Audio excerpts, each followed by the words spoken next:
That's it. Absolute fucking shambles. Southampton 3, Burnley 2. We were 2-0 up against a very, very, very poor side who admittedly have got a good forward line, and they're all back today, to be fair. Whereas against Brighton, they weren't back and they were out. So that's the difference there for me. Just looking at the league table now, I'll quickly mention it. We are still the same distance away from the relegation zone. Obviously, 7 points. Fulham are playing later today, as are Newcastle, as are Brighton, to be fair. So you can pretty much discount all of that, to be fair, and just check the bottom at the Premier League table towards the end of the day. But yeah, it's a very, very poor game at the end of it for me because obviously we were 2-0 up and then we've thrown it away. We should have seen it out, and Burnley always see it out when we go 2-0 up normally. But for whatever reason today we haven't. It's the poor defending. They're just showing the third goal again, the Redmond goal, and it's poor defending. And of course, the Danny Ings goal was horrific defending by Ben Mee. The first goal I can't really remember because I were on my phone, but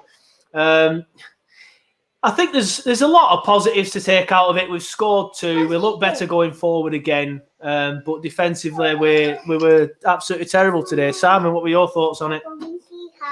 Just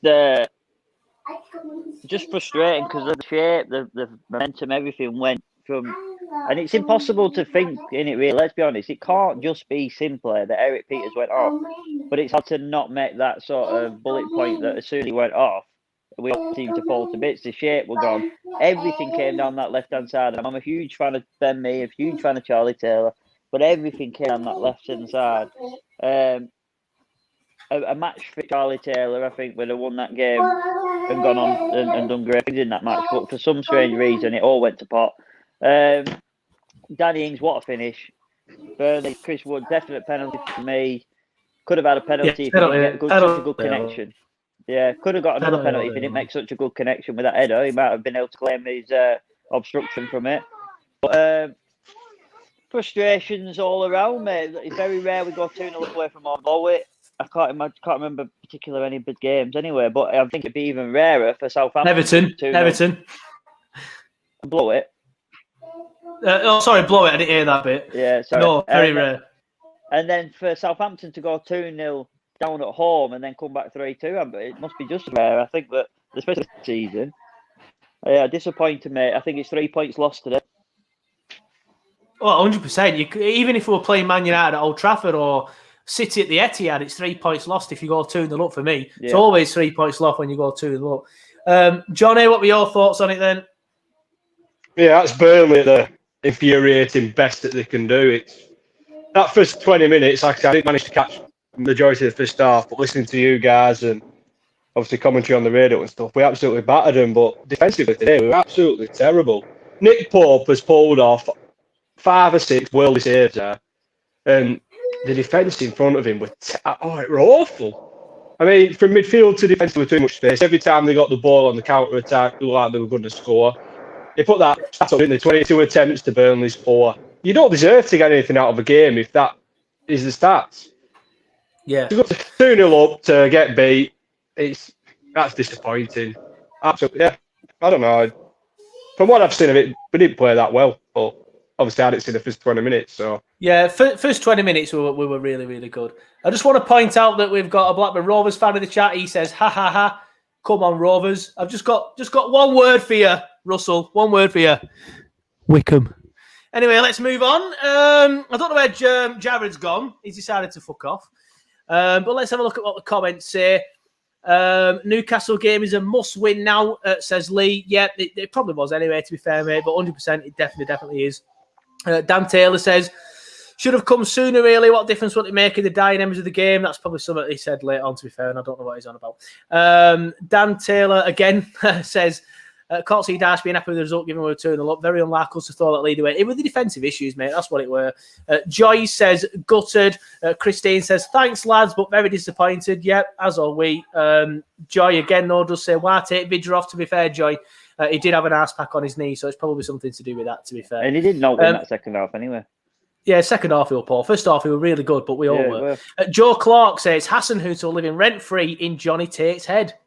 Yeah. What are your thoughts on that? Yeah. I just, every time the ball went out of play, the camera went on to him. It's like, there's no fucking people in that ground. I just don't get the heart with him. Can't stand him. Can't stick him. I hope he gets hit by a bus. Well, he's lost 9-0 twice as a manager at Southampton, so he's obviously not all that. He can obviously build a side that play well going forward, but he cannot build a side that can defend well at all. James Smith says we were through on an attack when he blew the whistle. Judging by the attacks of the last few times, mate, I don't think there's anything going to happen there. Gavin Weir says Souness will spot on, should have been a pen. To be fair, I've not heard it. I've not heard what Souness says because I've got. I think it's a diving. When he dives, he's got hold of his shirt. You can.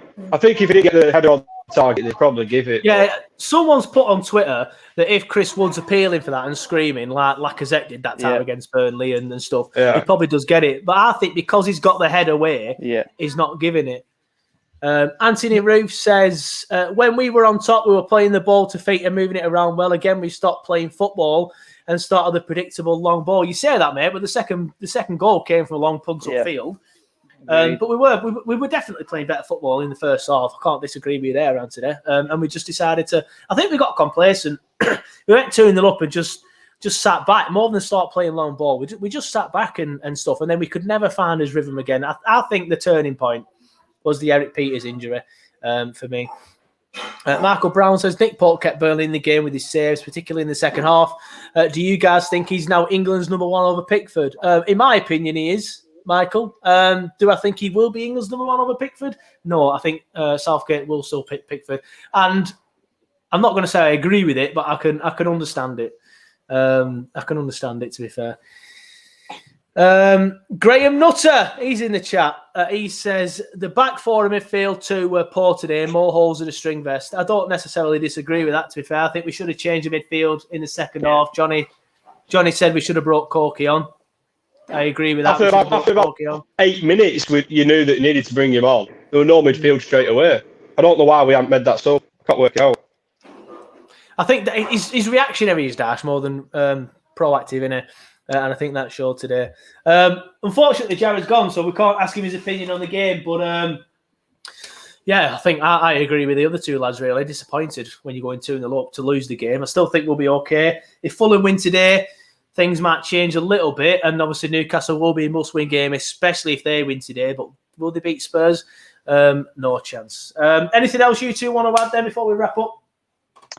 No, I mean, all eyes on the afternoon's fixtures. I'm still not looking over my shoulder. I heard the comment earlier. No, we'll be right. Newcastle being a must-win game, but I think Spurs win tonight. Fulham don't pick up any points against Villa, then it's as you were, innit? And at that point, before today's kickoff, we were safe. I'm just disappointed. But we'll on to the next game. Who is next game? Newcastle, innit? Was it home or away? I don't even know. I think it's at home against Newcastle. Yeah, fair enough. Well, just double checking. Yeah, it's Newcastle next Sunday at 12 o'clock again. We've got 4 Sundays in a row or something. Yeah, it's a month of Sundays this month, isn't it? But 3 of them are noon, and Never one of them's 4 o'clock against Man United. Predictions for Spurs, for Newcastle Spurs, says Alex. I'll quickly give you mine. Spurs 2, Newcastle 0. We will be watching it, obviously, hoping that Spurs win. Newcastle will win. Johnny Tate's going for a Newcastle win. Simon, your thoughts? I'm going to go for I'm sorry, I've just realised I haven't put my bet on for this match, so I'm doing it now. I'm going to go for Spurs to win just because of the top 4 position availability. I think it'll drive them through it. Fair enough. Well, we'll be back for the match reaction. Will be on YouTube within the next half an hour, and then we'll be back for the podcast on Thursday. So thank you very much, everybody, for watching, and we'll see you around. It's a shitter that we lost the game being 2-0 up, but yeah, that's the Burnley way.